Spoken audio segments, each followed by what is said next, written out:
Shall we? We shall. We shall. Good afternoon, August 12th, 2025, Carver County Library Advisory Board meeting. I see we have a quorum, more than 3 members present. Awesome. Here we go. Has everyone had the opportunity to review the agenda for today? Okay, I'm seeing yes. Do we have a motion to approve? Motion to approve. Second? Second. And a vote. Aye. All in favor? Thank you. Aye. Thank you.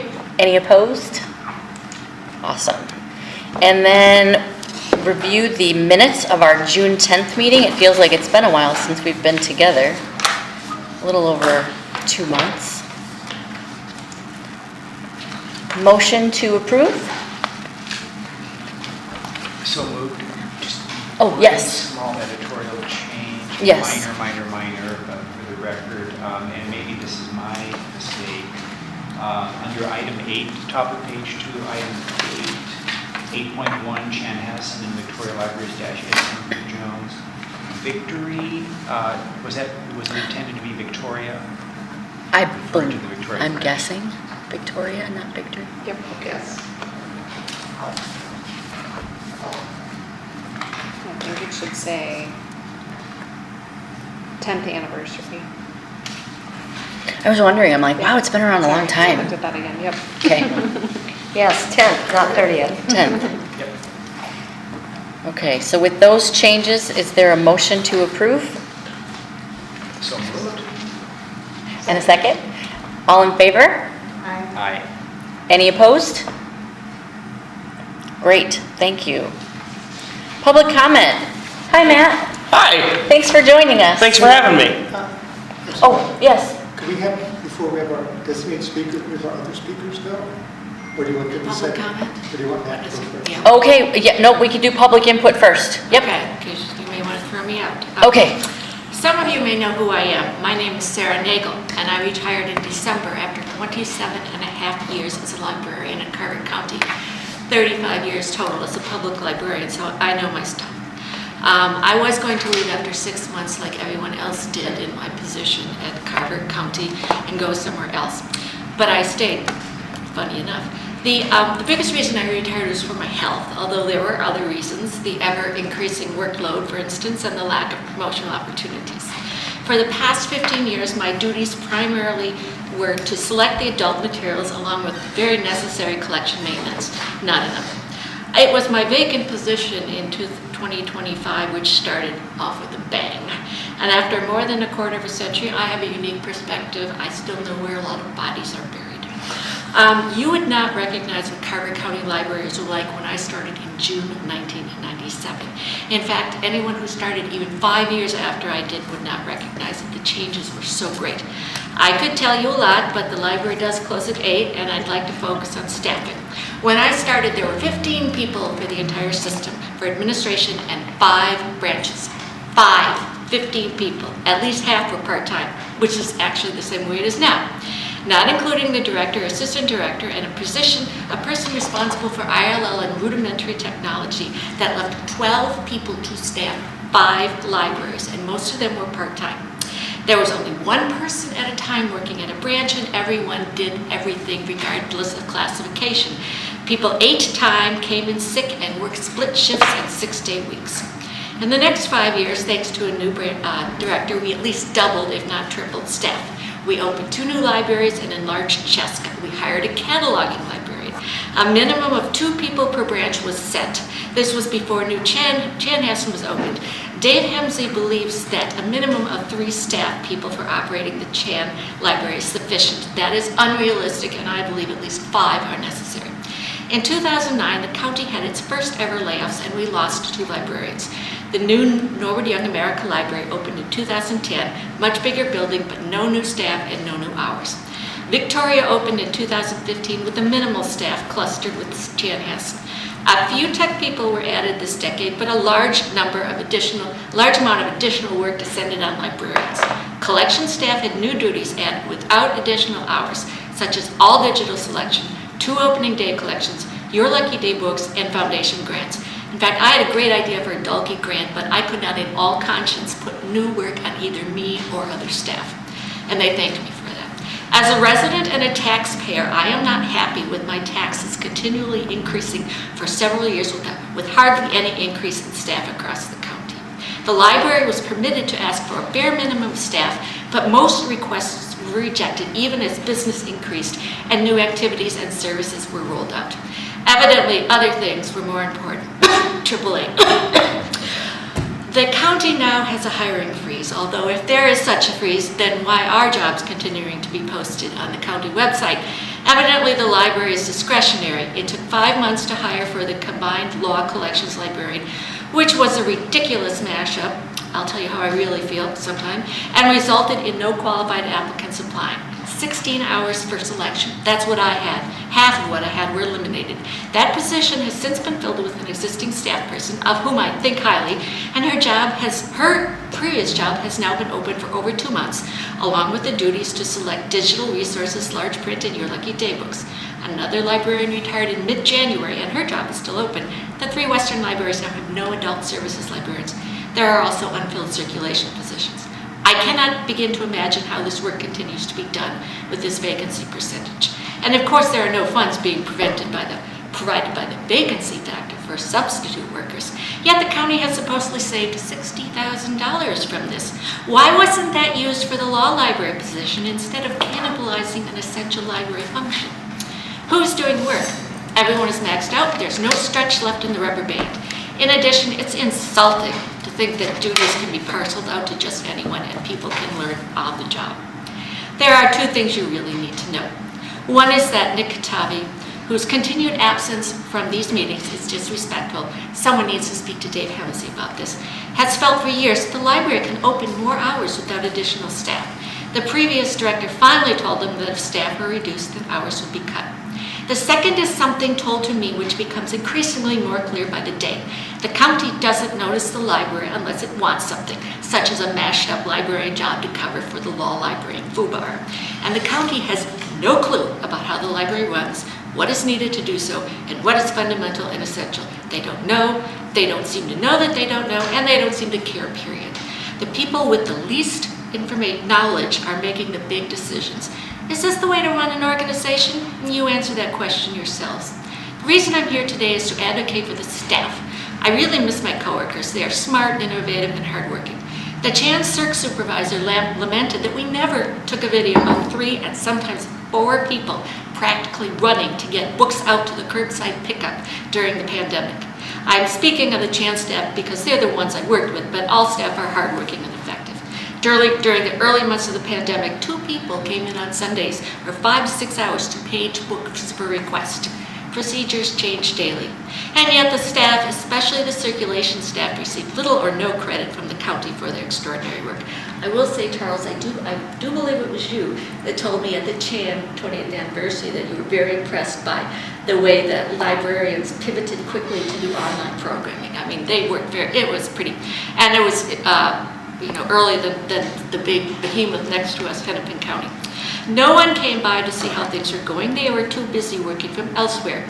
In June 2021, nearly a year after the Chan Library reopened to the public, the head of employee relations, quote unquote, asked at a manager's meeting how it was going now that people were coming back to the physical workplace. It was pointed out to her that library staff never left. There was no response to that. How could there be?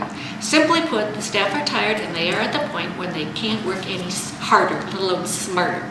It's make or break time for many, and I know well the feeling that when there's too much work, it's hard to be positive, knowing that even more is coming. And if the many unfilled positions across the branches aren't filled in the near future, it will be impossible to keep the branches open at current hours. If the library is discretionary, then so must the hours be. Again, what the county doesn't realize, or maybe they do and they don't care, is that in addition to all the work done that we do, the library has to be open for a certain number of hours every day on schedule. Too much high-priced staff time is spent scheduling and covering the gaps, and one person calling in sick can throw the whole branch into a staffing emergency. The 2 vacant library positions in the West mean that 68 hours are not available to cover the schedule. It's basic math. After a quarter of a century, will the library be forced to go backwards and have insufficient and unsafe levels of staffing again? It's my understanding that this board is able to set library hours. As a taxpayer and a resident, I do not want the library staff to suffer. Put simply, the staff is the library. They are regularly complimented on their attitude and hard work by the public and compared to surrounding systems. You can't buy that kind of commitment and excellence, and if it goes away, it may never come back. Yes, the community will have less, but overworked and insufficient staff cannot keep the service level going, and the community needs to take this up with county administration. If significant vacancies are to continue, then I urge you all to do the responsible thing and adjust open hours as necessary. If you wish to know more, or you want to know how I really feel about all of this, you can contact my former supervisor, Patrick Jones, or Jody, and one of them can connect us. Thank you for your time.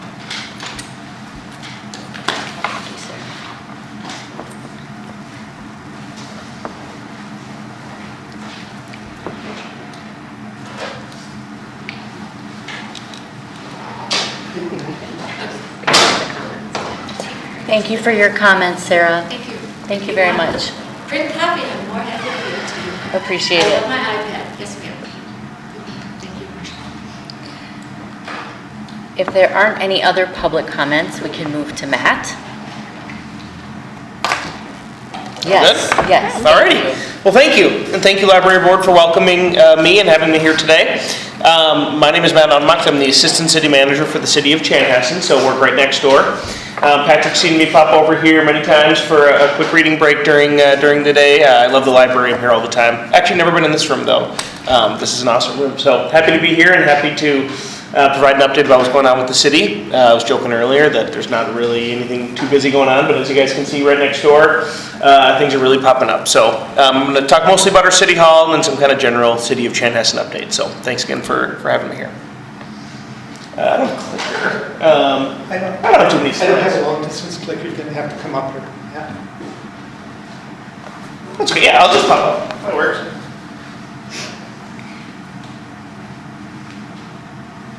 There we go. Thank you, Patrick. Okay, so our new City Hall building, right next door. So tentatively, we are scheduled to move the week of September 8th. We kind of have a staggered move process with our staff, so we're going to move by department that Monday through Friday. The new City Hall is scheduled to be open to the public on Monday, September 15th, and the old City Hall will be demoed on Monday, September 22nd. So we have a City Council meeting scheduled for the night of September 22nd. That'll be the first City Council meeting in our new building. And also the day of the old City Hall demolition. So that's our tentative schedule. We say tentative because it's been pushed back a few times because of rain and other factors, other construction factors. So, but that's the dates that we're working with, and every day that passes with nice weather like this, we feel more and more confident that that'll be our moving dates. I was able to sneak into the new building yesterday and snap some photos. We're really excited about the progress. This is kind of standing on the corner of 78th and Market. This is the council chambers up here on the second floor, and kind of a grand, kind of central walkway, staircase and porch right here along West 78th. There's the library back there just to kind of orientate you. And this is looking to the southeast. This is the employee break room that'll look right over the library, which is kind of right here on this photo. And this portion right here will be the senior center. The senior center was in our current building and then got moved to the rec center temporarily while we're building the new building. And then staff is all on the east side. Sorry, I keep trying to orientate myself. This is staff, and then staff runs all the way north-south on the east side of the building. Going inside, this is our central artwork piece that we had done. This is all yarn. I don't know exactly too many of the artistic details, not my lane, but it's really beautiful. It's really big. The person who, I didn't grab that photo, but she stands like about this tall. So this is a huge central artwork piece. It's going to go right across from the front desk area and kind of be hung up on the wall. Obviously you can tell it's a map of Chanhassen here. The blue yarn has been washed to Lotus here. We're obviously right down in here. And so we're very excited about this piece. It's super cool. So that'll be right in the central corridor, central spine area of the building. There's our city council chambers. These maple leaves were new the last time I was in there. This is where the city council will sit, and staff will sit on the outside of this building here, or on the outside of the room here, and we're kind of standing where the picture's being taken, right where the public will sit for city council meetings. There's all natural brick and limestone here behind the dais. So this will be a beautiful new space. I know Patrick and Jody, you guys have been to our city council chambers, and many of you probably have as well, but if you haven't, our current chambers are dark and dungy and musty, and so to have some natural light in the building is going to be wonderful, so we can't wait. So that's the city council chambers. This is the employee break room. We don't have an existing break room at all anywhere in the building. We have like 2 sinks with what we call kitchenettes with a microwave. And it's a pretty depressing place to try to meet with your coworkers and have lunch or enjoy each other's company. So in the new building, we're going to have a great new break room. Overlooks the library, as you can see here. We'll have some great features, some great tables, and be able to sit outside here on this porch as well. So we're very excited about that. We love the shape and the look of the library so much. It was part of our central design as we were designing the new building. We kind of wanted to match the aesthetic that you guys have here because it's such a beautiful building. It's timeless too. I didn't realize that the building's so much older than the way it looks because it looks so great. So that was why we were excited to get the break room where it is here and overlook the library there. Talk a little bit about phase 2. So here's the library, and here's where the new building is. The current Chanhassen City Hall sits roughly right about here. Phase 2 will begin right after we move into the new building, and right when they demo the old building. Phase 2 includes pickleball courts. They're going to put back some of the skating equipment that was taken out there. Here's a new parking lot, or kind of an existing parking lot with the fire station, with a new parking lot, and a new parking lot here. It'll also include an inclusive playground. This part's a splash pad, a park pavilion building here to the north, some green space, and this is kind of an amphitheater park shelter type space. And as you can see the library here, all of this will be heated sidewalks. So any library patrons that are parking over here to the east and walking through here in the winter will have a heated sidewalk, which we're really excited about for any people visiting the new civic campus area. Can I just Definitely. clarify something? Yeah. I just want to remember this correctly.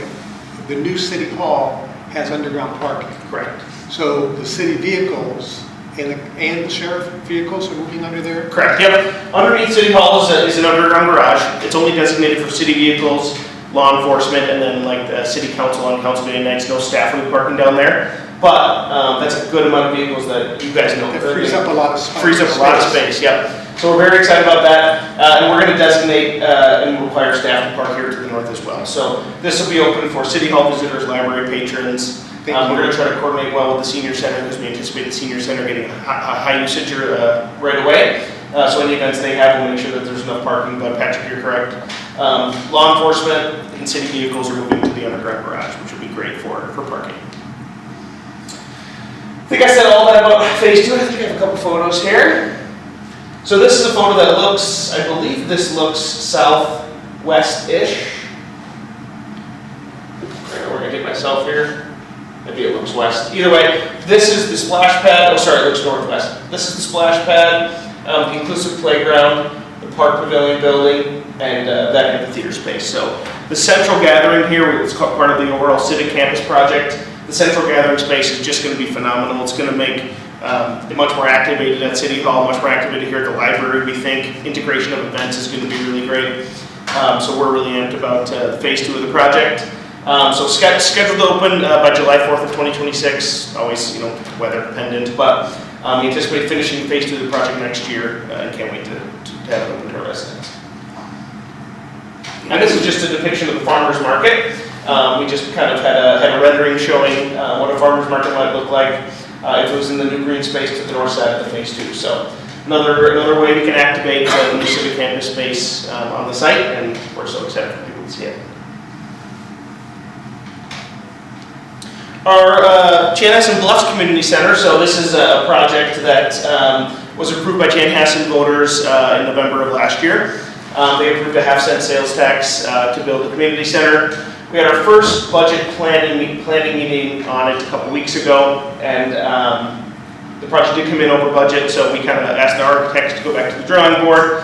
and try to deliver a project that was within budget, but also delivered on the amenities that were promised when Chanhassen voters approved the ballot measure last November. So much further behind than the Civic Campus project, still lots of balls in the air. This is kind of an initial architectural rendering that certainly is subject to change, especially with some of the budget constraints that we're working in, but trying to deliver a project for our residents that is exciting, but on budget and delivers the amenities that they voted for. Just recap that.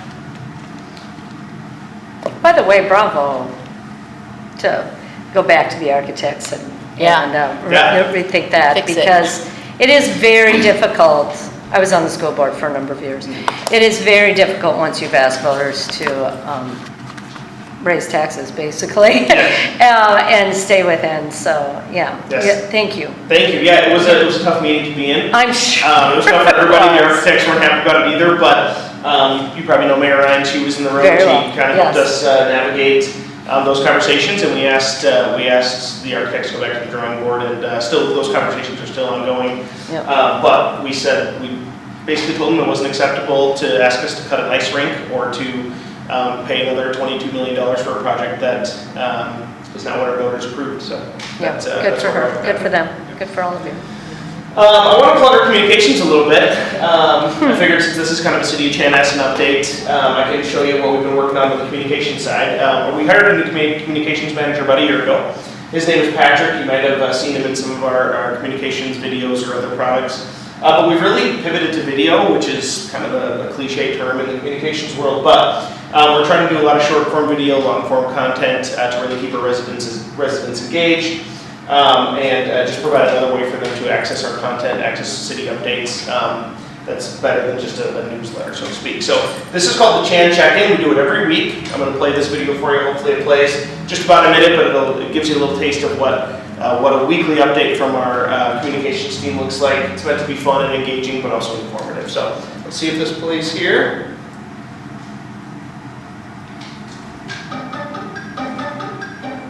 It's Thursday, May 29th, and this Make this one, is excuse me. Chan Check-In. Thank you to everyone who joined us Monday at Lake Game Park for the Memorial Day ceremony.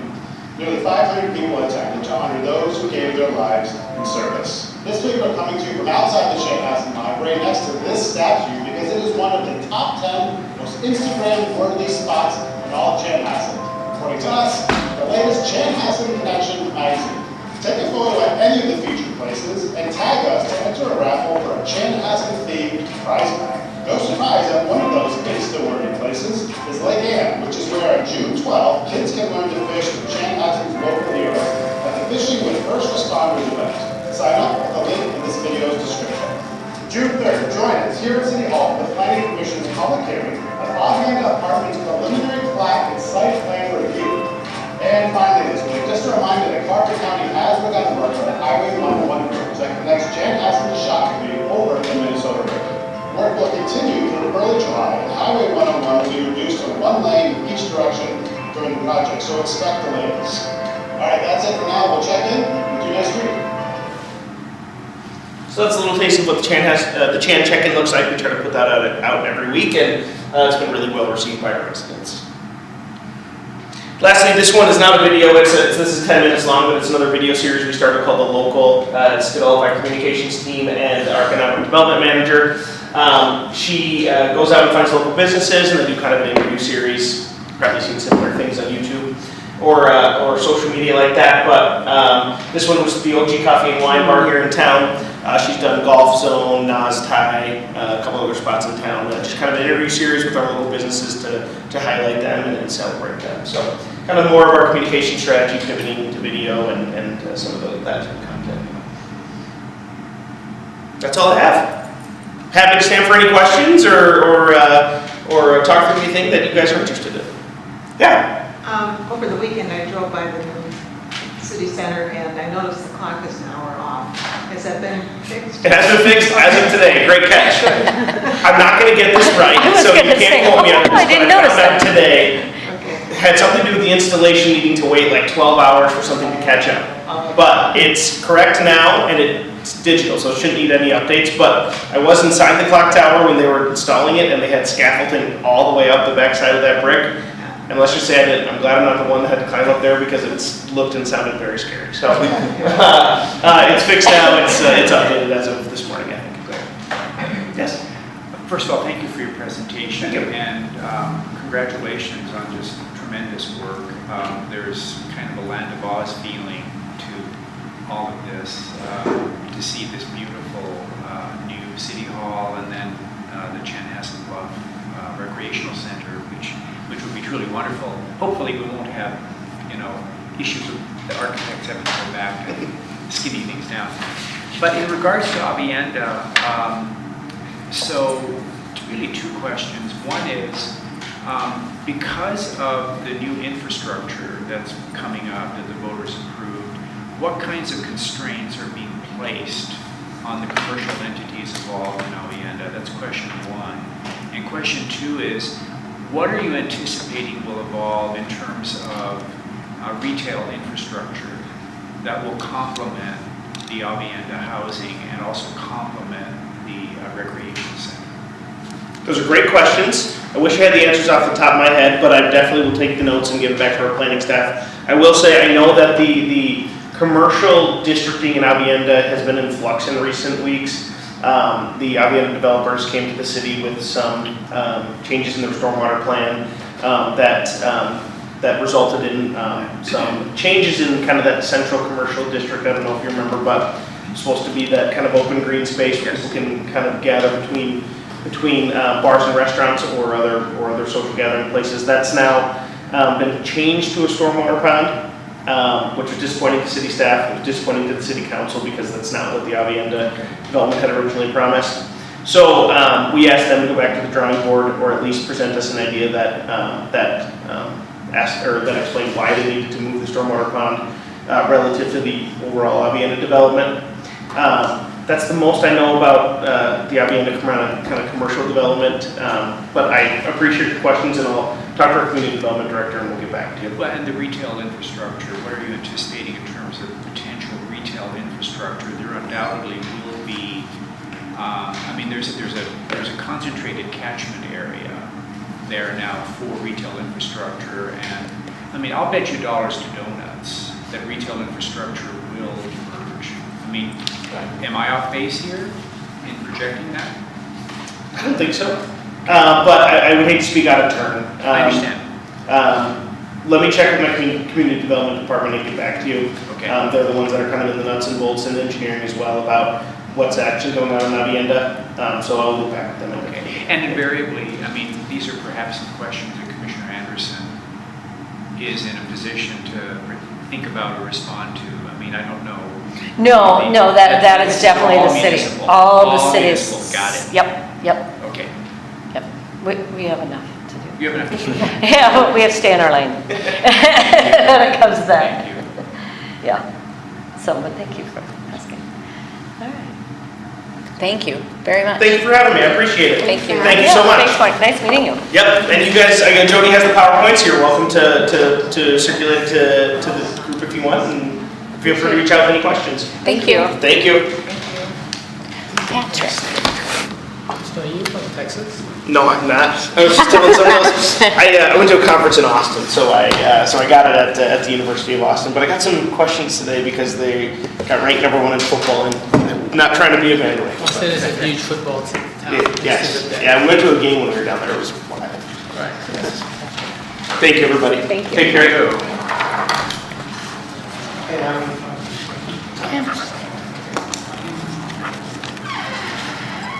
Patrick, do you have the communication update, communication team update? I'd be happy to give that to you. I have 3 things I want to talk about. Let me just open up the page here. Oh, yeah, there we are. First thing is we have a team. We haven't had our communications team since pre-COVID lockdown. So we've got back together and we did a SWOT, which stands for Strengths, Weaknesses, Opportunities, and Threats, and really figured out those 4 things that informed our goals for the year. Second thing is similar to the city is, as you probably know if you live on this end of the county, we lost our county newspaper a while ago. And while there's a nice online replacement, it's just not the same. So we've depended much more on social media, And as you can see from these numbers, it is going up, as well as the nice charts on the next page. The one I think is most amazing is YouTube, not just how much it's gone up, but that it's so much higher than any other metro library except one, which I think is Hennepin. We use Facebook primarily to live stream programs, use Instagram primarily to show pictures of programs, and we use YouTube for all sorts of things, but one of the neat things on it is we have playlists. One of the playlists is how to use Libby. Oh, Because that's good often one. a question you get. And there's also a terrible video that I did, that's why it's terrible, about why the hold lists are so long. People probably throw things at that one. So that's kind of the communications highlight. And then the outreach highlights is just the idea is there's 2 ways to increase use of your library. There's only 2. Get the people using it to use it more, or get more people to use it. That's it. And so the way you get more people to use it is not by setting in the building. So led by Jessica, our community engagement coordinator, program coordinator, we've made a real concentrated effort when possible to do outreach. Now that's not going to be as much possible anymore, but last year when this report does, we did some Chaska Pride, we did Latino Night in Chaska, we do things to schools, we did a thing where we went to every school in 112 at the beginning of the school year, all stuff we did last year. So that's just kind of a broad overview with 3 highlights of the communications and outreach team. Thank you. Thank you very much. Are you planning to do anything this year into the new school year? No. Unless, Kevin, you have a different. No, what we attended were the Connect and Assess nights, which the whole point is for the families to meet the teachers and the teachers to kind of look at where the kids are at that moment. So it was a difficult time for the library to connect with people because they were very focused. So that and the fact that we've just really short on people this year, we decided to forego that. And we weren't able to do any outreach. We will not be doing any outreach this fall because of staffing in the western 3 branches.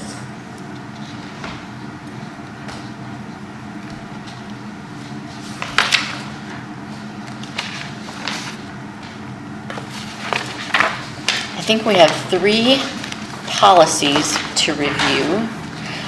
Jody, can you help me? Do we look at them together and then vote in one shot, or we vote on them individually? I think these I would vote on individually. That's kind of what I thought too. They're Unrelated to one another. quite different. Yes. I thought as Not well. to make it more cumbersome. No, but- all yeah. good. So the first one is the establishment and/or expansion of branch libraries.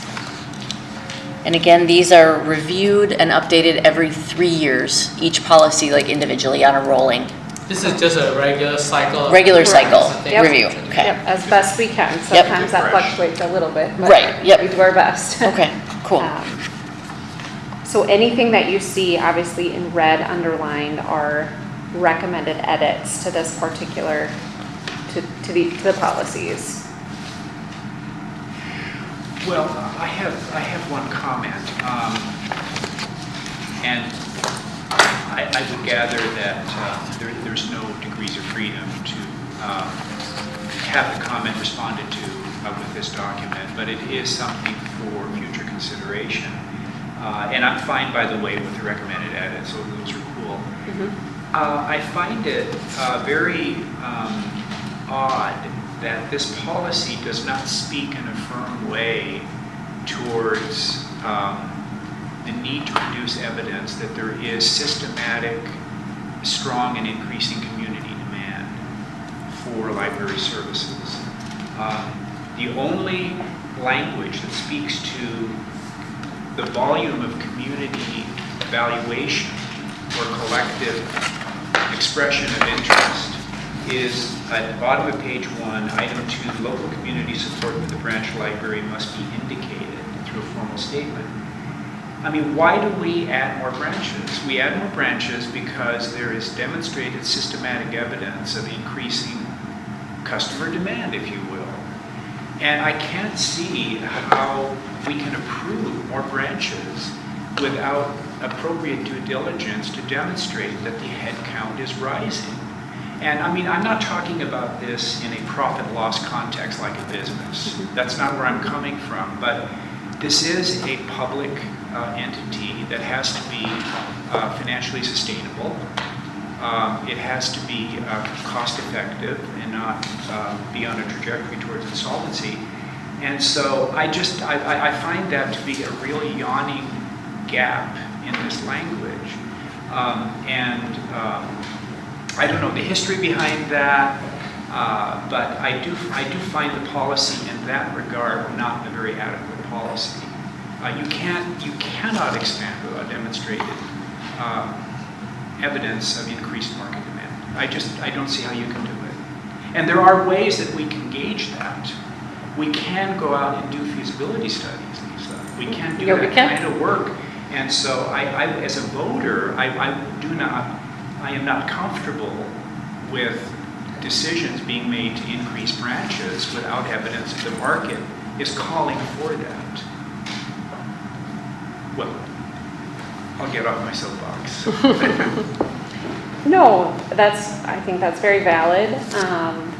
And of course, I still feel pretty new to all this as well. I think some of it stems from perhaps the cities just would come to us and say, we have an idea, or I don't know that we have feasibility studies from previous. I mean, again, I really don't know. So if the board felt strongly enough that would be a section that you'd like to see flushed out or something added to that, I mean, that's something we could put pause on this certainly and well, I'm certainly look at advocating that, for that.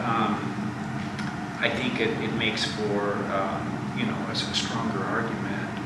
And I think that type of evidence is what is needed to get an increase in appropriations to accommodate the creation of new branches. And I think ultimately that gets to these terrible resource constraints that a public entity like a library system is dealing with, and the exact constraints that have created so much angst for, Ms. Nagel.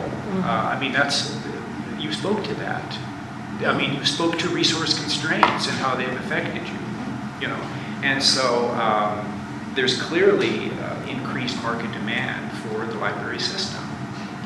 But unfortunately, due to various constraints, in large part out of control of this particular organization, these gaps between, customer demand and the supply of staffing available to accommodate that has been growing. Well, and thank you for that, because that is something that we talked about, is do we need to do a 30-year comprehensive study of the library system? Right. Because, we have resource constraints right now. And not just in the library system, but everywhere within Carver County, and we do have a hiring freeze. Yes. And those positions that we're still posting for are positions like deputies, that are important for our public safety, or bring us revenue. So like we have a psychologist position that's open, and if that were to be filled, then that would be a revenue generating position for us in our mental. But yes, when we talked about this, to be clear, the addition of Chaska Library is a replacement. Even though it's a larger library, it would be a replacement of a current system. But I do think we need to have a conversation about what does our overall library system mean, because the reality is, if we don't have the resources to staff them appropriately, then where are we at? And I think, and we won't have those resources, because that just means increase in taxes and levy. And right now, both the state and federal government have decided to pass costs on to the county. And their new fund money is your property taxes. Right. And it's frustrating. And at the same time, what we have here is a public good Absolutely. that is generating tremendous social value. 100%. And Granted, there's a large portion of the marketplace that is not in a position to pay for it at a very high level. But nevertheless, there's tremendous social value that's coming from this being a public good. And if that value is demonstrated, and demonstrated very firmly and cleanly to those constituencies that make decisions, then I think we have a strong argument, not only for more appropriations, but also for more branches and more staff. Correct, and I think you're right. I think it's the data-driven approach that we really And we have need to means look of at. data to do it. I mean, the system has been very good about putting together quite a data infrastructure. I mean, these wonderful statistics, I just love it. I mean, you guys do a fantastic job with that. The headcount numbers every single month across different product lines. The evidence is just so palpable. I'm just curious, this policy is just to say the establishment and or expansion of a branch libraries, or branch libraries. Is there a separate policy for criteria to decide whether this thing kicks in? Meaning, is there a measurable criteria to say, well, I think we need a new branch now. What's the decision next? And then for me, this is like, what's the decision next? Once there's a criteria or a measurable need for a new library or new expansion of services. Is that something that you do outside of the policies, or is there a policy for that? There's not a policy. I know. Yeah, I mean, right now, and Jody and I, and we've had this conversation ever so recently, as, you know, as Chaska is building a new library after, 20 years. But the reality is, if every community in Carver County built a library, that's a huge increase in our operating expenses.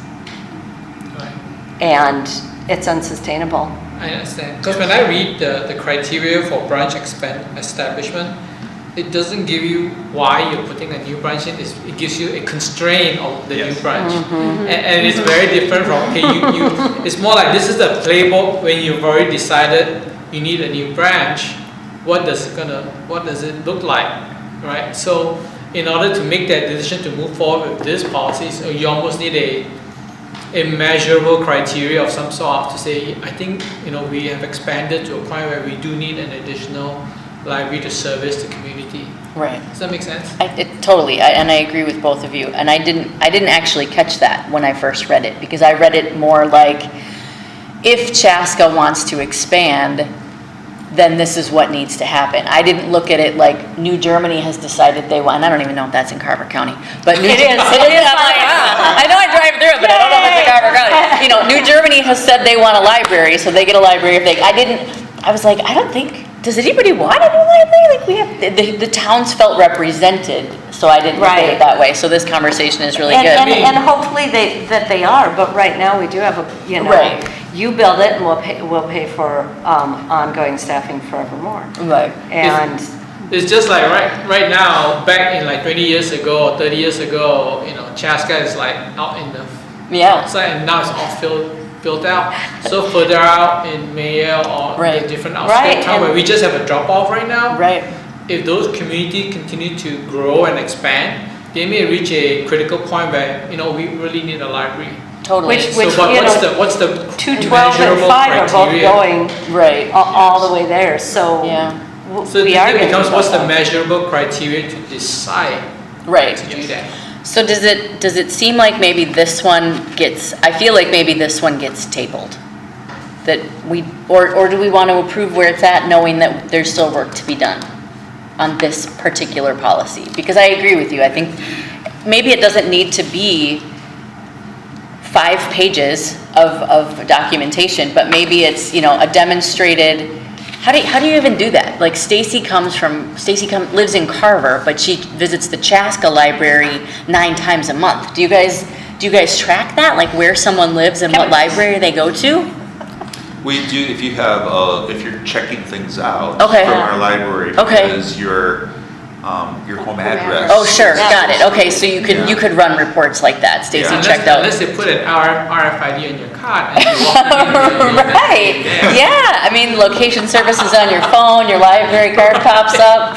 There's a lot we could do with this, Patrick. Yeah, that's right. Is there We know it all. any way that like a similar thing could be used? Because I've seen just like volunteering here in the summer, so many people come in just for events. And other than like clicking how many people there are, you don't really have any other gauge of who they are, because it's not like they're checking out books. They might, but not as often, especially if it's like a game or a little arts and crafts thing. So is there any other way that it could, with events, because so many people use those, that it could also be used to get that data? Right. I think we put chips in everybody's ears. Oh, yeah, for And sure, then earlobe we chip got that. at birth, Yeah. no problem. Yeah, I think No, no problem. that'll be fine. Actually, Or, it goes against the law. Oh, darn it all. or is it as For now. as simple as if a community, I mean, and this is really simple, but if a community wants to approach the county to expand a library or create a library, the burden is on them to say why you need it. I don't know. Does the library decide how you manage it, or does the community decide? Well, and I think that's the million-dollar question that we're Yeah. struggling with right now, is we do have resource constraints. We aren't doing any external programming because when you're down 5 head counts, you just can't. Well, So we have what is resource- that plan? We have constraints because you are deciding to have constraints. You can raise the taxes and then you don't have these constraints. You're right. We And then could. we're looking at one simple model. We're looking at putting a library in a community. Maybe you can put a library covering multiple communities. We could. And those are the conversations we need to have. And you can look at Chaska.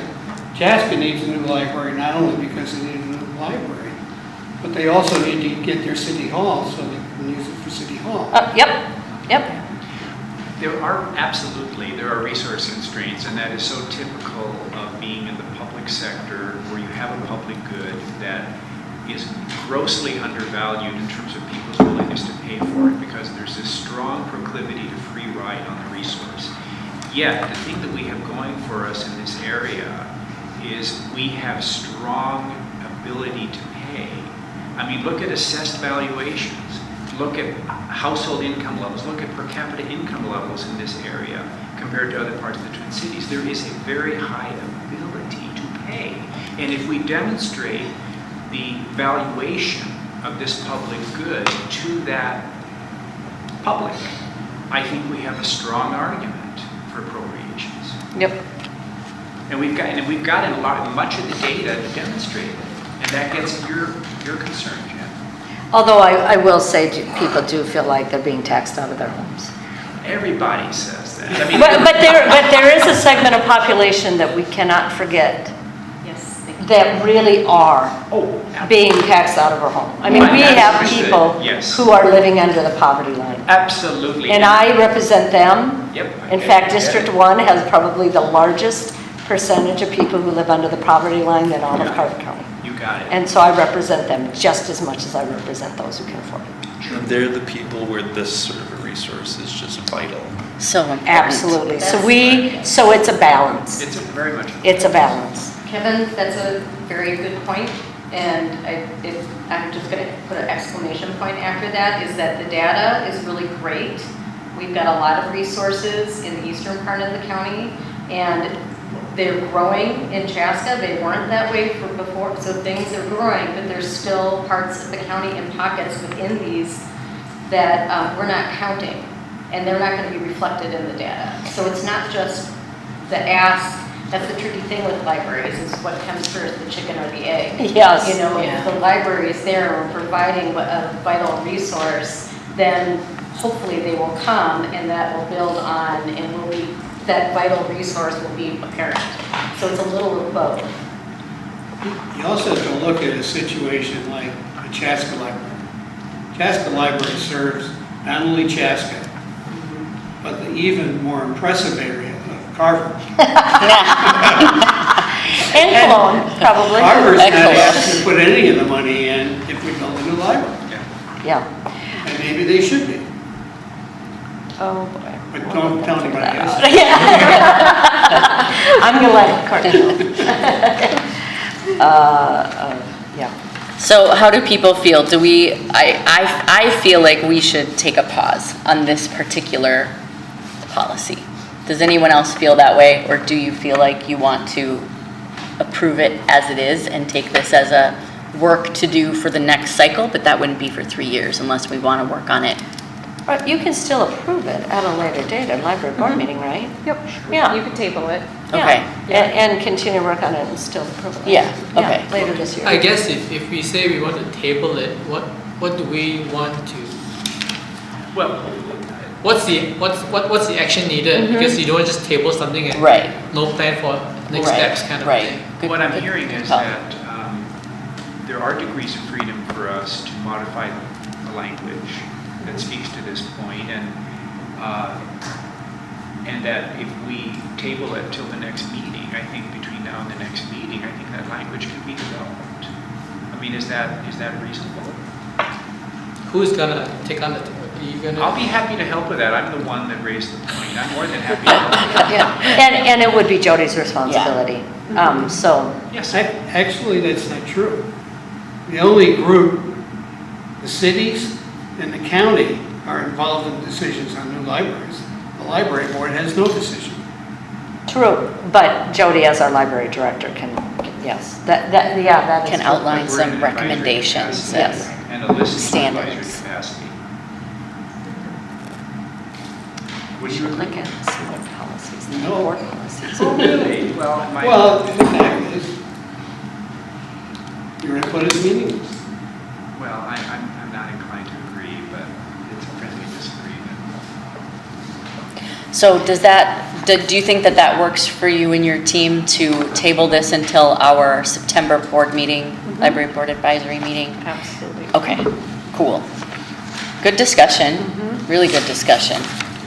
The second one we have is the volunteer services policy. And I had a question on this one, Jody. So this is called the Carver County Library Board Policy in relation to volunteer services. And then, so I wasn't quite sure what responsibility the board has for volunteer services. Or am I just reading it weird?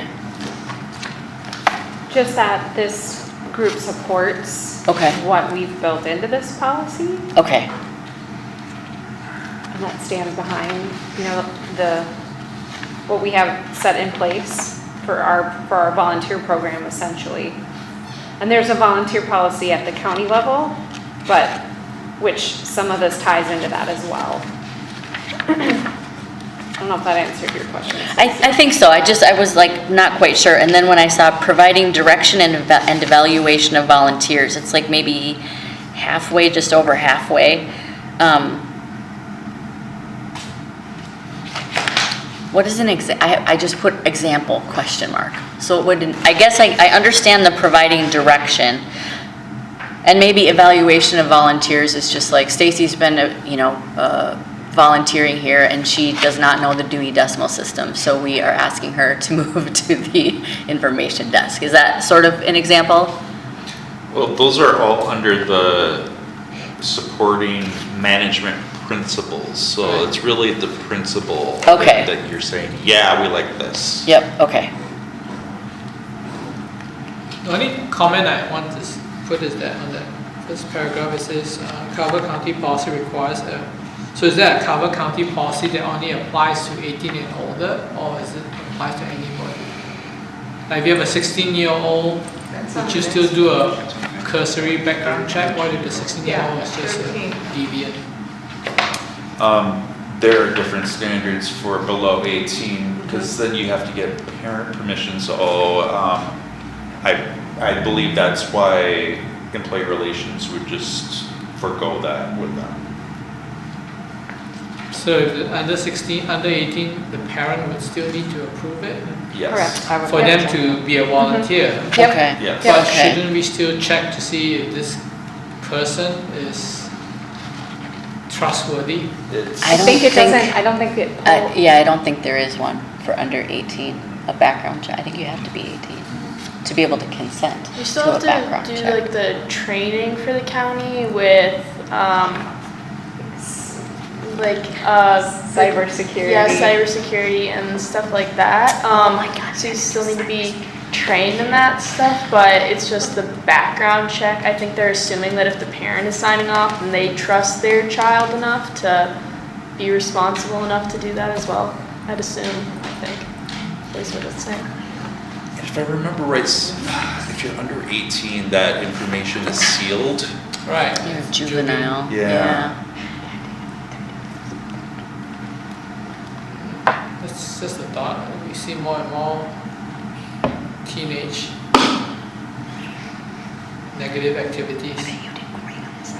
So if you take someone in, do you want to be more cautious about it or cognizant of? The youth volunteers also meet with the librarians in the branches, so they sit also and have a discussion to see if, their interests align, and in that, if a librarian isn't comfortable or doesn't feel like the person has the capacity or real interest or whatever, we want volunteers, but if they don't feel like it's the right fit, they're not gonna just, have things. It's not like an employee where they're unsupervised. Right. It's they're with an employee. Yep.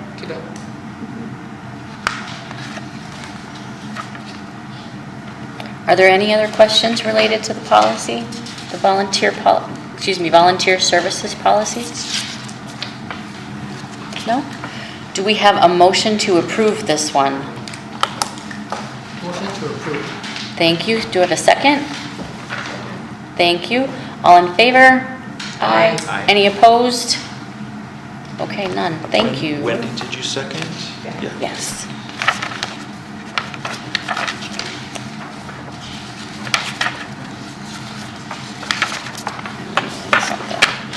And then the fee schedule. So this is actually part of the county's fee schedule. Oh. So each year, the library has an opportunity to update, edit, change, and looking for this group to approve what our recommended changes are this year, which will then go forward to the county board in the budget cycle packet. So the only changes that we're noting for this year, making some potential updates to flash drives, just because of looking at prices, say on Amazon as an example. This aligns more with, because we're not bringing in any revenue from that per se. It's just trying to have Trying to cover our costs. Yeah, Yep, keep exactly. covering, yeah, exactly. You Yep. don't want to be in the red on something like that, so. And then, and actually I should have noted that here, but the 128 gigabyte, and that's a typo there, I see, was not part of our offerings last year, so that is recommended It's a to be new one? added in. Yep, a new one. And then mobile hotspots, we're just recommending a change to $90 up from $84 due to an increase in the replacement cost from our vendor, T-Mobile, so. Yep. These are fiscal year 26. Correct, thank July you. 1, Yep. 2025. And so, Or- because the budget was... Our fiscal year is our calendar year. Yep. Okay, well, then I'm glad that you said that, because the budget spreadsheets that we get are January 1 to December 31. According to Google, What does Google say? the fiscal year for Carver County is July 1 to June 30th. Well, That's not isn't that correct. interesting? Wrong. I'm absolutely the librarian. They should ask a librarian, that's Eastern That's- Carver County Schools. Yeah, that's is- the school The school schedule. district Yeah. is always Yeah. July to June, Okay. but, Calendar funny. year. so I will tell you, when I first started watching these meetings and they didn't start talking about the budget until May, I'm like, oh my God. It's taking forever, and then I realized, oh, okay. Okay. That's awesome. Are there any questions about the fee increase? They seem reasonable to me. So just a simple question, like when you say missing set or kit, and that I guess relates to like the STEM kits. Is the 150 sufficient to cover the replacement cost, or is it? Okay, just checking. Yeah. And then the mobile hotspot. So we're changing it to 90, right? Correct. So what No, is- no, yeah, who does that? Continue your question. I'm sorry, Charles. I think Okay. you were asking a question I wanted. So I'm just curious, is that sufficient to replace the units? Are these the one that, because I remember Metronet, which got bought out, so they're a different company now. Are they the one providing the support for the mobile, or is it separately complete? This is a. I know the city brought them in to provide internet support to the lower cost areas.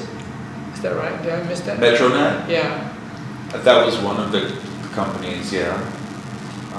because they were providing Yeah. support to the city, I think, and as well as that part of their contract. I thought when I read almost a year and a half ago was that they were also providing support to the low cost areas, low cost housing areas. Most of the companies offer that since COVID. Like many of those services, it's difficult to qualify or to even get Right. into the line for that. Yeah, no, I think there was an article almost a year and a half, 2 years ago that they were doing this. And that, then I was trying to figure out how to get on, and then when I got to Metronet, it popped me, I think, into T-Mobile. So then I realized that they got acquired by T-Mobile, I think last about 3 months ago, 4 months ago. Which actually gives you a broader scope because T-Mobile is more global than Metronet. Yeah, okay. Just thought I'd ask. Absolutely. So do we have a motion to approve the new fee schedule? So moved. Thank you. A second? Second, All in favor, say aye. aye. Aye. Any opposed? None. Delkey Grant, Yes.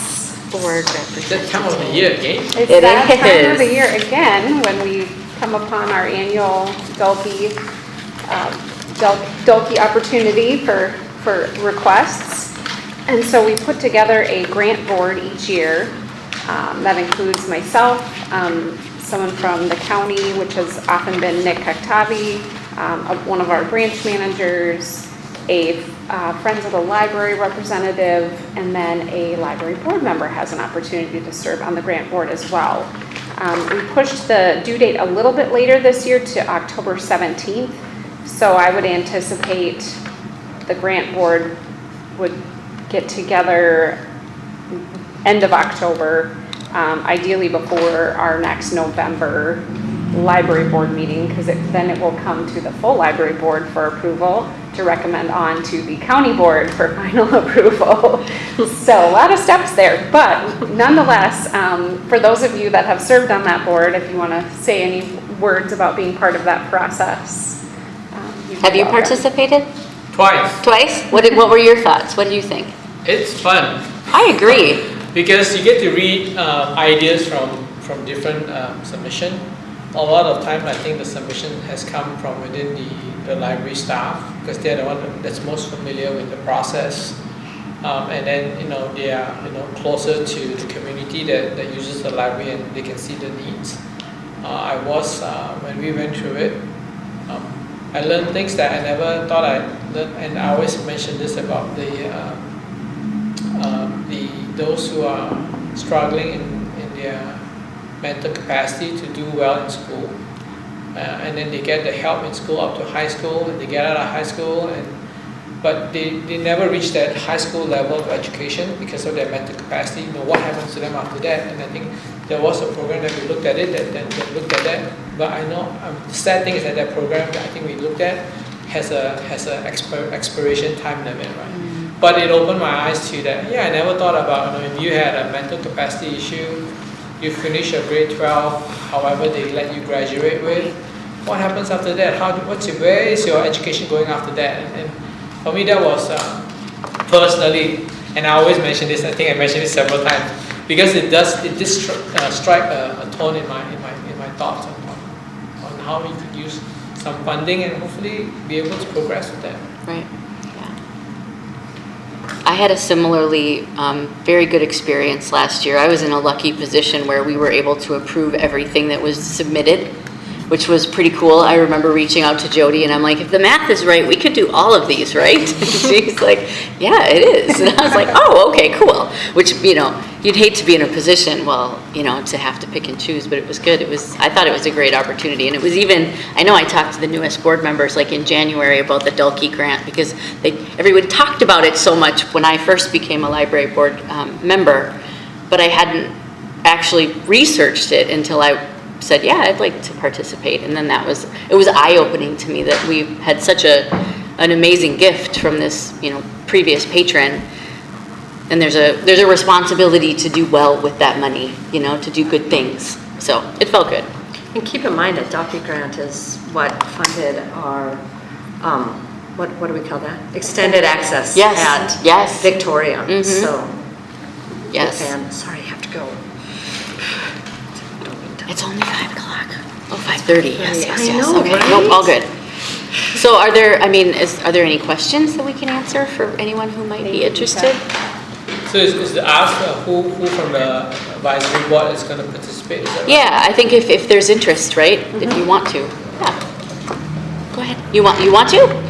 Or question? No. I've got too much Okay. to do, but I am wondering whether Sarah, if you're interested in that.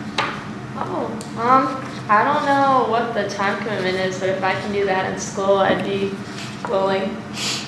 Well, I read through the different projects over the last 3-4 years. They're very cool projects. A lot of them are related to your population, and I think your perspective would be really good, very valuable. I agree.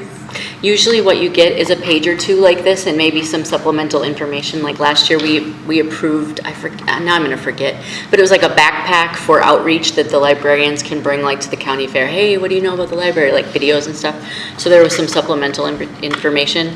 And then I think when we met, it was maybe an hour and a half to go review all of them and say, yep, we like these. And again, it was in a great position to say, yep, we want to do all of them. But it wasn't enormous. All right, then, yeah, I think I am interested Okay. to do that. It seems like a good opportunity. Cool. See some new ideas. That's awesome.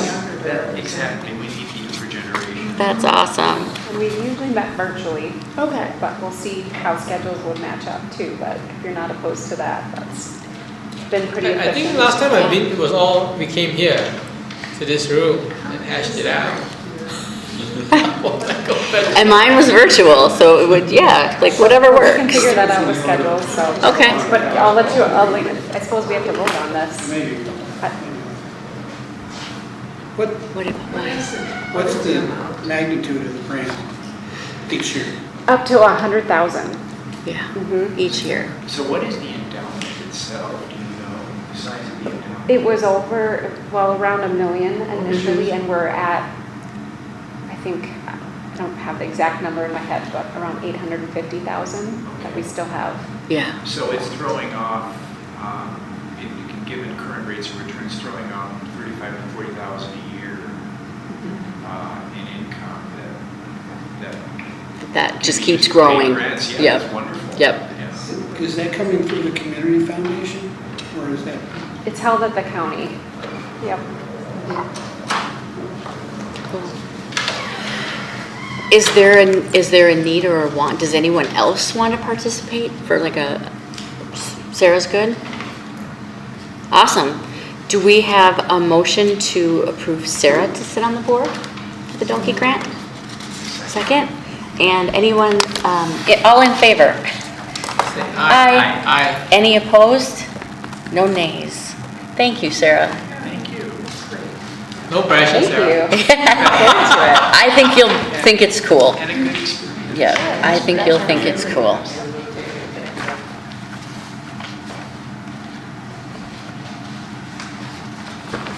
Unfinished and new, I can't even talk, unfinished and new business, fall programming. So I wanted to provide an update of where we're at. Obviously, you heard from a public representative earlier about concerns about staffing and capacity. So I have some updates and kind of overview of where we're at with things as we head into the fall season. Obviously, we still have a fall brochure. There's still a fair amount of things happening, and we want the community to know that too. But to set the stage here a little bit, obviously, with fewer staff, our main focus is really becoming to maintain our core services. And one of those things, obviously, our priority is to maintain our access to open hours, as well as maintaining our collection, both physical and digital, our in-library public service, and again, trying to focus on core and popular programs. Obviously, story time's a big one, that we want to continue to maintain. And I won't read through the whole fall program brochure, but you can see kind of where we're at with that. So as we looked at this as a leadership team, and when I talk about leadership, that'd be our 3 branch managers and myself that had conversations, and they talked with their teams internally to look at what direction would make most sense. And these are difficult conversations, right? Because we have really talented, creative staff that do a lot of programming and want to do that for our communities. So not easy, and I know it's not been easy for the branch managers, so I just want to acknowledge them for the work that they're doing and the hard conversations that they've had and continue to have, and some of these decisions that we've had to look at making. So in the fall, we are reducing in-person programs that require significant staff time, obviously. We kind of targeted some more low attendance programs or one-time special events. And then as well as outreach efforts. Talked a little bit about that earlier already, but we will do kind of very bare minimal outreach. And those were kind of the big 3 areas. Anybody can jump in from our managers here too if I'm forgetting anything. As we looked at this, we really talked, this has to be a system-wide effort. We want that equity across the whole system so that we can make sure that staffing and service levels are adjusted as needed. When we think about, especially out in the western branches being down several staff, it's really hard to even staff information and service desks right now. And I'll touch a little bit more on that later, but as we move forward as a board, I will do my best. And we only meet once a month, but I want to be open and very transparent with all of you what direction we're headed. It's important that the county board also understands and that we all align together on this. And then obviously it's really important to think about our public messaging, because our staff are interacting every day and they're going to say, well, why aren't you doing this, this season? So I think we'll have a little bit of work to do there with just to equip staff with probably some talking points to say, this is where we're at, because we're really trying to focus on our core services. We're trying to focus on, unfortunately, the fiscal and staffing constraints that we have right now. Looking ahead, it's going to be tough. I think 2026 is going to be tough from a budgetary standpoint and even beyond that. So I think as we have these conversations, we're going to have to really think about, where we head in terms of our services and making sure that we keep what's really foundationally important for what our community needs, because we need to try to hear and address that, obviously, and how do we do that best, right? And the county board is really looking to prioritize, as you heard earlier, mandatory services versus discretionary services as well. So that's a challenging part of the conversation as well. So that's where we're at right now. So I don't know if anybody has questions or comments. Branch managers, you're welcome to chime in with anything as well. I was just curious, she was mentioning that and noted that you are short staffed right now. Is this from your full staffing? Because you got 2 empty, at least 3? We have 5 vacancies currently. Is it really hard to fill them right now, or? We're not allowed to fill them. Huh? It's not, we can't fill them, we're not allowed to fill them. The library is on a hard freeze. The county is on a soft hiring freeze, but the library is on a hard freeze, so we cannot post at So all. but then she mentioned that you all have the posting out there online. For other. For other. For other county, Other departments. Other positions, deputies and, right, yeah. that, some of which are, that's where the mandatory versus Right. discretionary, and then she also mentioned there might be some that bring in revenue, so Right. that's a whole nother. Revenue generating element. position. Yep. Yeah. Yep. But Yep. despite the hard freeze, these lines are still in existence. That is, these lines have not yet been retrenched. Correct. Yep, yep. So- They're just on, yep. Right, so the on hold. onus is on protecting those lines, even though right now there is not a level of resources available. So That's the curious hard wise, part. I don't know, I may should check, but what's the county or city revenue? Are they collecting less tax right now, or are they collecting more tax? Is their city revenue up or down? Yeah, what was the impetus for, like, we don't have the money to fill these positions? I feel like we talked about, So, well, they're trying not to raise the tax Okay. levy, okay, well, not to escalate it. right. I mean, it could have gone really high, initially what they thought, not as, so they're just really trying to avoid the tax. It's just It because stems of from the Yeah. cost Fed of operation. down to the state, Right. passing and down to the county. Yeah. So Yep. that's what they're doing, is they're trying to hold off based on what's happening nationally in the state and therefore. And there's still, what I'm hearing too, I mean, there's still a lot of unknowns Right. where it's gonna land as they move through the budget process at the county level. Right. So that's part of the reason for the hold too, because they just don't know yet on some levels, so. So they may end up doing a bonding bill or something like that, you think? Will they be doing something, kind of bonding thing? The bonding would be if we were gonna build. Right. If they're gonna build a new, So like for the Chaska New Library would be something like that? There could be a potential, yep, bonding bill ask it. Because if Yep. they're freezing everything, then they need to find funds somewhere to. well, the bonding would come through the city to Right. build the building, but then all the staff that's been Still come promised from county. would have to come from the county, which has been promised, but But the changes, yeah, I understand. Well, your report, Julie, as well as some language in the fall programs booklet, speaks to real resource constraints around outreach. Outreach has had to be cut. So that leads me to the question, what can this advisory board do to support the system through outreach? Is there anything that we can do from a philanthropic perspective, from a messaging perspective? What can we do?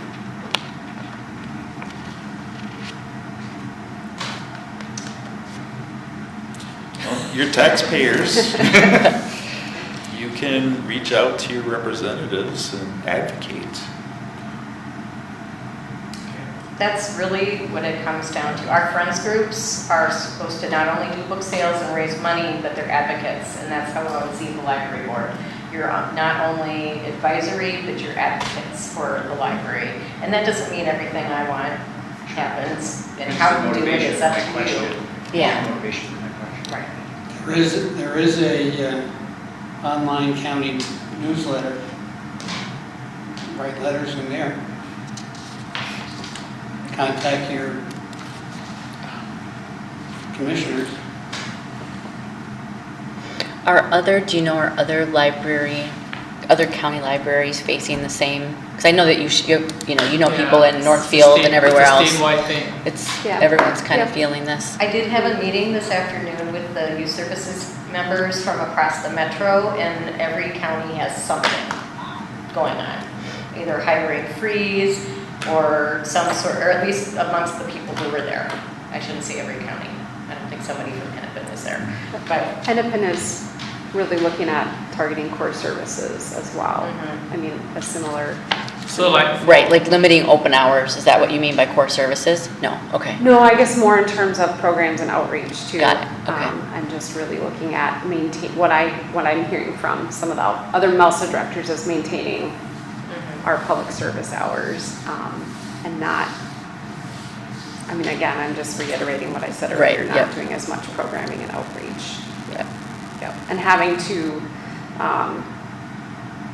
figure out staffing that maybe some staff have to go to a different branch they normally don't staff at. Right. So, Or taking on duties, other duties. mhm. Do you foresee hours reduction because of your staff constraints? I mean, Well, if we start to see any other vacancies Any more or attrition, leaves of yeah. absence, then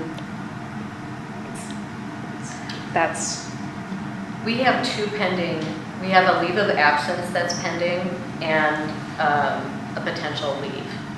And somebody who's actively pursuing full-time employment right now. And that's, again, two other people in the West. That may not happen, but I know about it, so I'm being aware and so I mean, cognizant of like you what said, that you have means. 5%, you have 5 short right now, right? Mhm. And if what you say is 2 other people are pursuing But anyway, potential outside opportunities and they leave, will the county not backfill those 2 or will that get left out? That's the danger. That's Right. the That's danger, the yeah. danger. I'm just trying to understand, yeah, right now, I mean, right, likely no. Unless the Community, community says we want our library service hours maintained and our, really steps forward and shows the need for that. Yep. so it's a potential staff dwindle then. Yeah, I think the question is how is the, other than approaching our elected officials, what can the board? Well, there's a story to be told about the great value that this system brings. And it goes back to my point about public good and public value. And, absolutely right to our reps, absolutely right op-eds, absolutely right letters. But I think that this advisory board, I believe, has the talent and the passion to help craft a story about the value of this system. There's a strong tendency for public entities like libraries to be grossly undervalued by the public. They're taken for granted kinds of public services, and yet there's so much value that's put out there. It's very difficult to measure, and it's very difficult to monetize, but it is there. I mean, Jim, the first thing you said to me when I met you is you love libraries. I mean, there's an example. I don't use them, my wife does.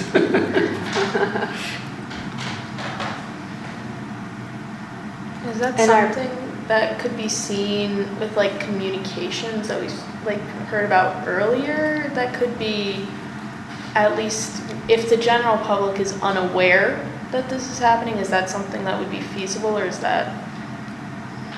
yeah, like where's the line? Can I get Yeah. on Facebook and make a public post and be like, hi, my name is Stacy and everybody who knows me, do you know what I mean? Like, I want to call your attention to the fact that we have 5 open, positions and programs are being cut and, if this continues, it's very possible we might see reduced hours. I don't know if that would be helpful.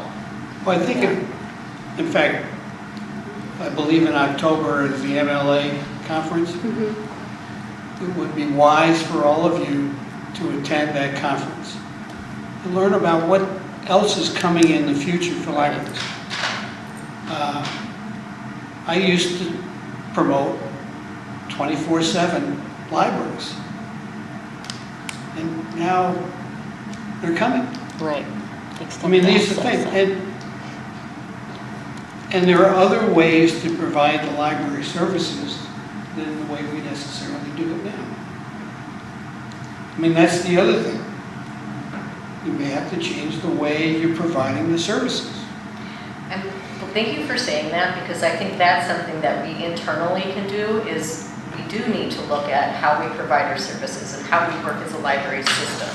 I do see, I'm not a frown upside down, I'm a pessimist, okay? But I do see the opportunity in the position that we're in right now. And part of that is we have the opportunity to look at how we do things and can we do them differently?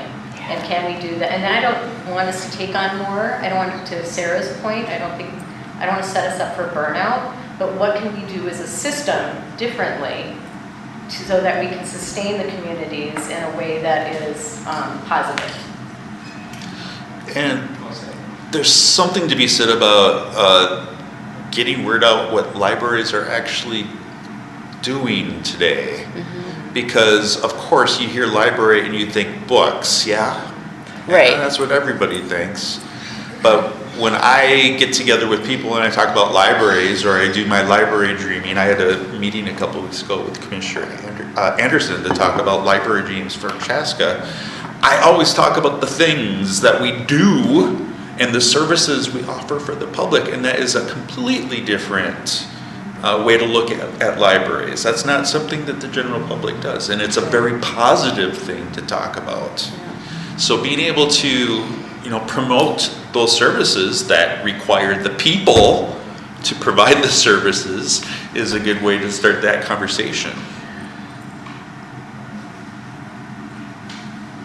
Yeah, it gives them a different perspective.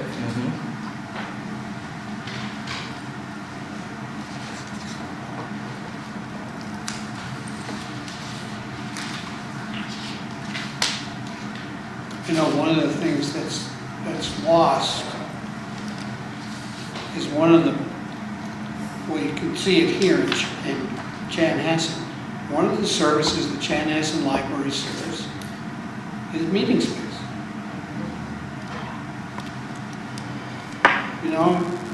We need more of that around the county, and ways to keep.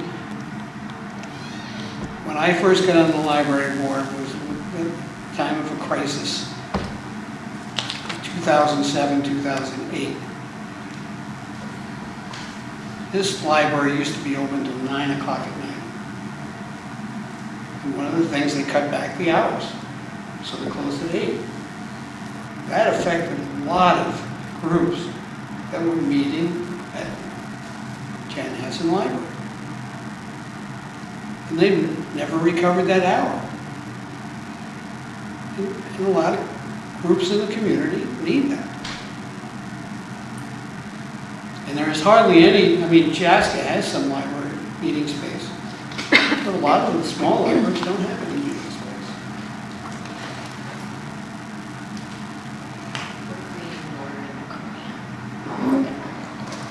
For that very reason, we know people want that space. They want it, they need it. And actually, Norwood's library, combining with the city building, had some.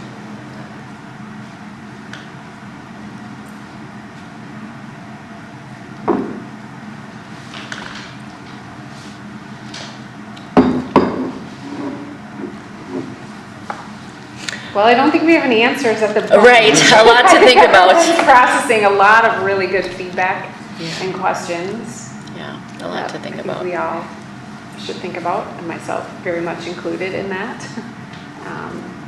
And how the Friends and Foundation maybe can play into this as well, which are important groups to tie into. I'd like to give you the opportunity to talk about the innovation nominees, because I don't want them to be lost in our money conversation. Money's, because I thought that they were pretty great. Yes, absolutely. So we had recently the peer awards, which are facilitated through employee relations. And we had several nominees, and including a winner. And the program that Charles was referring to earlier, Next Chapter Book Club, was initially started up by Bridget Stewart. And so she actually received the Innovation Award for that program that is still continuing. So a huge congratulations to Bridget, but to all of the nominees. We had customer service nominees, and project-based teamwork nominees as well. So really a lot of exciting, obviously exciting work happening, really hard work from it. Yes. And just really great to see so much representation from the libraries in the awards. And Patrick served on the award what am I trying to say? The word granting committee. There we They go. decided who got what. Yeah. And that was just a really great celebratory morning for staff. Yeah. Mhm.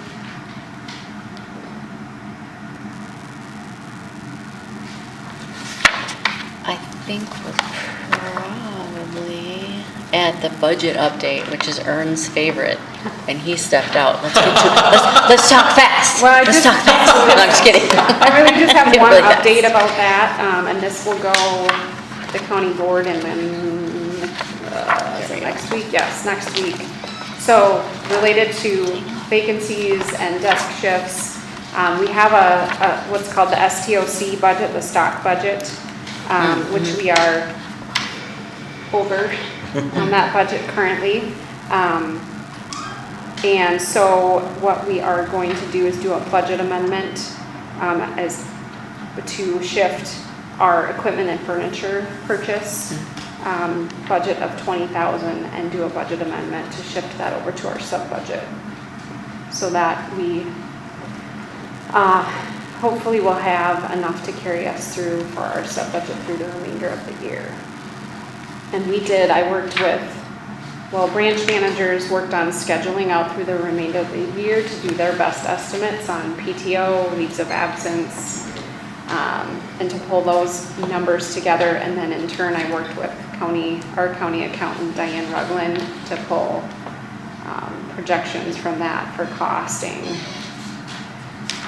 So that's where we landed, is to shift that full 20,000 over. So pending county board approval next week on consent agenda,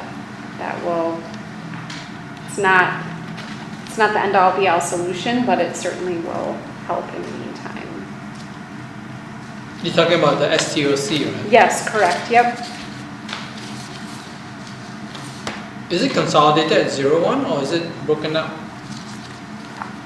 It's consolidated at, or is it does each library have their own, or is it consolidated?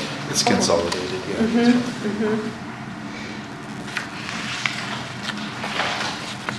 And then it's broken down between library assistants and librarians. Okay. So we have to do projections, obviously, for both information and service desks for what might be needed through the remainder of the year.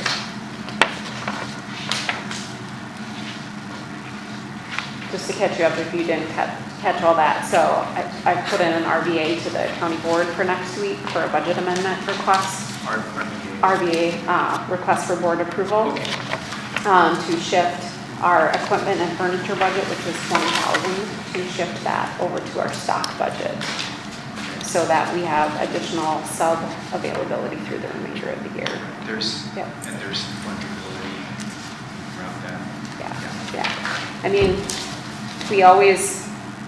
that equipment and furniture budget is so important to be able to rotate needs between our library spaces and be able to refresh our spaces and our furniture, obviously.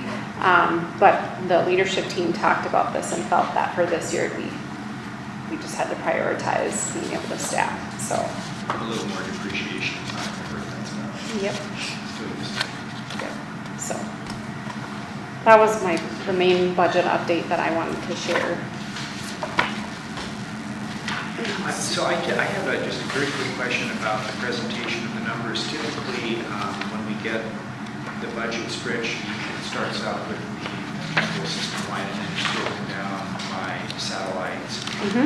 And so I'm assuming that's continued here. It's just I don't see the names of the satellites because there's a repetition of clusters of categories, and I presume that. Oh, yeah, towards, like on the. Yeah. Okay, so it's just you don't see the names of the satellites. Yeah, I wonder if that's on the IFS end that it didn't bump it out, but that's a great question. So I'd be happy to send an updated one out with. I think just given the rather draconian wording, I think it would be good. Yep. Send that to us. Susan and I can run that tomorrow. Thank you. Yep, Great. thanks for catching that.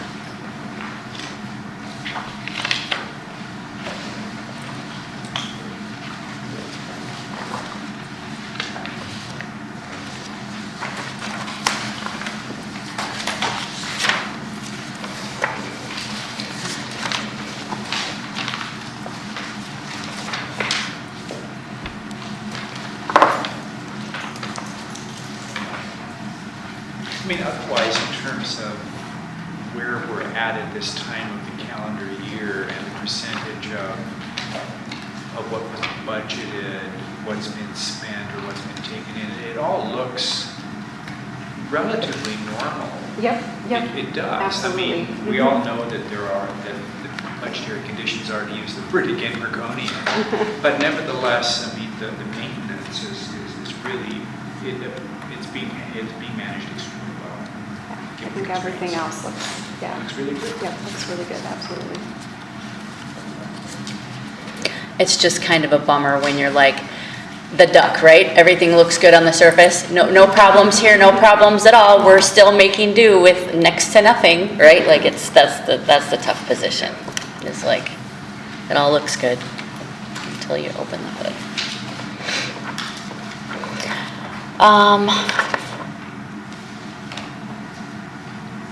Media packet. Do we want to go through the media packet? Anything to call out? How was the Carver County bag table? How was the table? How did the community engagement there? I hear that you got to be there during a very busy time when it was raining. Oh my goodness! It was amazing. So I was there from 10 a.m. to 2 p.m. on Saturday with Carrie, and I think I must have helped 300 children spin the wheel. Oh, cool. It was a good spinner, I was there briefly. No, we earned our pay during that window of time. It was great. And really so pleased to see the volume of traffic coming in and out. A lot of families. So the interest is there. The expression of enthusiasm and curiosity about this system is there. It was clear. Plus, it helps to have these freebies. Yes. We just ran out very quickly of bags, magnets. Yes. And Carrie was constantly updating the wheel to take account of the fact that we've run out of certain things. So we ran out of those little books with Post-it notes in them and color tabs. So she had to scratch out tabs and just say choice. Scratch out little books to say, choice. You can choose between maybe two things, magnets and bookmarks. But initially, Jessica, our library program coordinator, said attendance, like at our table, is way up. And we also have butcher block paper to say what do you love most about your library, and just a lot of really great engagement with that. And I worked Friday afternoon and Sunday, and just the folks that I love our library, or they'll talk about a specific librarian or a specific program that they've been to, and so it's just really great to have those opportunities. Of course, it's always it's really exciting if you engage with somebody brand new that would like information, but it was really, it was good across the board. And then folks from Mound asking, because their West Tonka library is closed now, so asking if they can come to Carver County and utilize our services, so it's good, yeah. West Tonka Library closed. It's going to be completely rebuilt. So you reopen when it's rebuilt or what? Is that the one that's by Ridgedale? 7? No. It takes a couple of years. Yeah, they're reopening in 2027. Wow. The new building, so. That's a good question. So like if Chaska were to build a new library, is the Chaska library gonna close? They're not tearing down the building first, so they're just gonna build a new space And and then you move relocate it over. over Yeah. there. Did I miss something? Did that get approved? It's been approved for like 20 years. Oh, okay. Okay, I'm like, wait a minute. I Just feel like, Yeah. yeah, right. Nobody's committed budget. Yeah, got it. Okay. When it gets time to wheel things over, we'll call you. Yeah. Right. Pack your car full, Yeah. Bring a trailer. I got a hitch. right? You can come to the Chaska Library Friends Group, and you might hear, at our meetings, you might hear comments about when are we getting the new library. I remember when I first joined, it's like, yeah, it's gonna happen in the next couple of years. I said, well, it hasn't happened yet. I realized I got ahead of myself. Patrick, did you want to talk about Chaska and Chanhassen and Victoria? I have three things. If you go Outreach. to page 4, the day we had the Rex and Mr. Fox show, we had 700 people as our door count. Holy crap. 600 is a good day, 650 is a great day, 700 is pretty unprecedented. Under that is a photo from the Works. The Works is a group that we were able to pay for because of the Friends of the Library. Also, if you see the picture there on page 4, that will be the cover of the next year's annual report, if I have anything to say about it.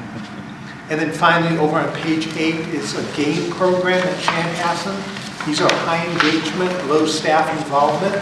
But the reason I wanted to point this one out to Sarah in particular was this was a Dalkey grant funded project when that began.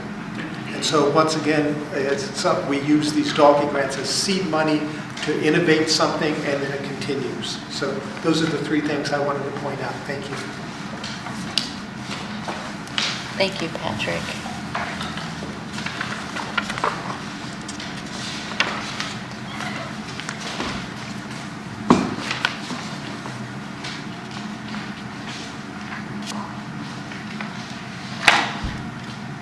Oh, ready for me? Yes.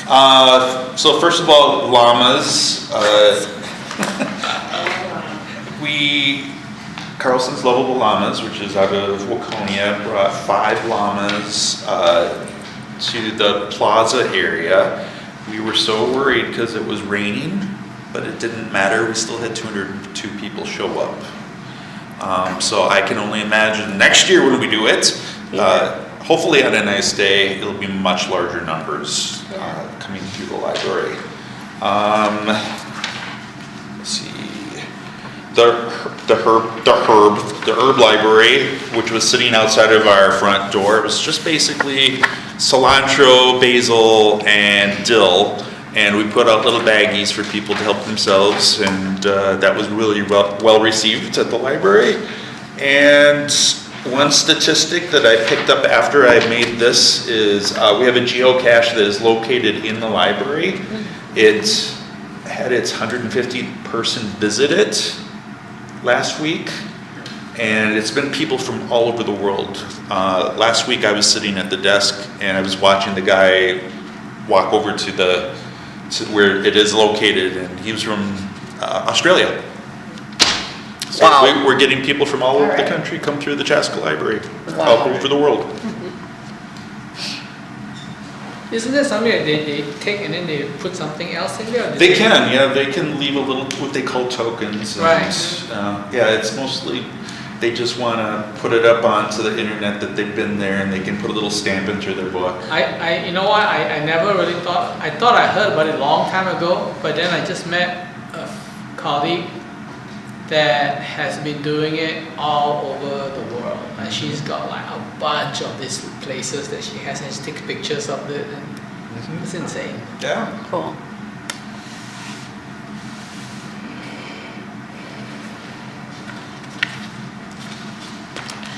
Margot? All right, I will jump in with my delightfully unpictured, no photographs whatsoever, text only report. It's which I did impactful. Very intentionally. It's impactful. We did have a lot of good things going on this summer, but it's been a very challenging summer. We not only have the staff shortages, but we have had people out on leaves. One of our children's librarian in Waconia was out with a significant part of the summer. We had to drop programs. Whenever somebody wasn't available to cover, we dropped a program. We saw our numbers went down for a summer reading program, but I'll report on that. But in Waconia, but they went up where we had a children's librarian present through the summer. They went up in Norwood and Watertown. But I wanted to just put this in as bullet pointy as I could possibly get, because it has been incredibly difficult for our staff this summer. It's been difficult for those who couldn't be there. It was difficult for people who have left to leave. We had one person leave because their entire paycheck was going to childcare. And that's the situation with another one of our current staff members that we're concerned about them leaving. The other reason why I mentioned the leaves of absences due to deaths and other familial emergencies is that when you're short, it's actually 94 hours in the West per week, which may not seem like a lot, but when you look at our number, how many staff we have and how many hours we're open in 3 branches, it's a significant amount of hours lost. When you have those openings and then you have life happen, which amazingly happened in a large number this summer, it really has taken a toll. Additional to what we've talked about, other things that we've done, our associate librarians who work on the desk and are also very involved in programming, including Bridget, who won the Peer Award, have been, in order to cover desk shifts, they are not attending meetings. So for example, Bridget was serving on the adult services team. She will not be attending those meetings. She will, however, be continuing the Next Chapter Book Club because that is such a particular program reaching a part of our community in Carver County that is not touched by any other branch here. And if I seem a little up, it's just because I am. I may say I don't turn that front upside down. I'm actually an optimistic pessimist. We are looking at ways to address these things, but I do not want burnout. I do not want people doubling up on work. We will drop things and reorganize ourselves as best we can, but we need the public to miss programs. We need people to, they don't need to know all of this, but we need them to understand that a gap here creates problems there, pulls from our resources in Chaska and in Chanhassen, and I just felt it was really important to stick to that for this report, because it's been significant. And I'll just leave it at that.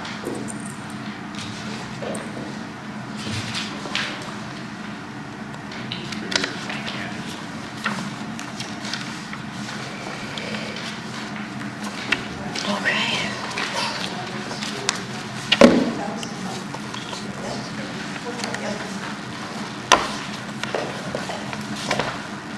It's only online, right? They don't do paper. Correct. The local news, the one that. I will add a positive before, so I'm not such a bummer. There was a little boy, because I'm covering elsewhere, but I get to be in the other branch, I'm primarily in Waconia, but I was in Watertown. And this was last night, I don't know, it's all coming together, but I hear this, I'm in the library, but I'm in the library. And it was a kid talking to his papa on the phone in the library, I don't know why, but he was talking about the library, and he comes running up to the desk and he's, what do you need? This quintessential cute round face and red hair, and he's like, I'm in the library. And I said, who are you talking to? Mom, Papa. I mean, he was just so enthusiastic, so positive, and just willing to share his joy. Yes. He's a kid and so open. And Mom came along, and she was just equally as delightful, and it is a gift to be able to serve our communities this way. And it's not just because he made me smile, but it's because he was in the library that made him smile. And talking to his papa. So, there you go.